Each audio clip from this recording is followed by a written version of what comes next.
अकोल्यामध्ये वंचित बहुजन आघाडीने सुद्धा प्रकाश आंबेडकर खासदार व्हावेत असा संकल्प बॅनरच्या माध्यमातून व्यक्त केला। जिल्हा परिषद, पंचायत समिती आणि मुख्य रस्त्यांवरती नवीन वर्ष नवीन खासदार असं लिहिलेले बॅनर लावलेले आहेत। प्रकाश आंबेडकर यांनी आपण अकोला लोकसभा लढणार असल्याचं आधीच जाहीर केलंय।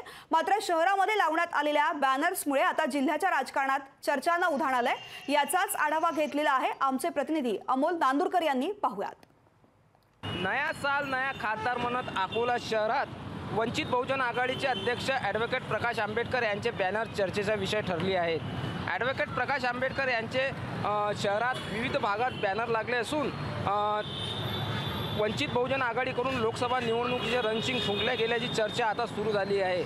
वंचित बहुजन आघाडीकडून लावलेल्या या बॅनरची सध्या शहरभरात जोरदार चर्चा सुरू आहे। शहरातील अनेक ठिकाणी हे बॅनर दिसून येत आहेत। या पार्श्वभूमीवर नया साल नया खासदार म्हणत वंचित बहुजन आघाडीने आता लोकसभा निवडणुकीची तयारी सुरू केली आहे। अमोल नांदुरकर, लोकशाही मराठी, अकोला। लोकशाही मराठी, ऐका, पहा, जागरूक रहा।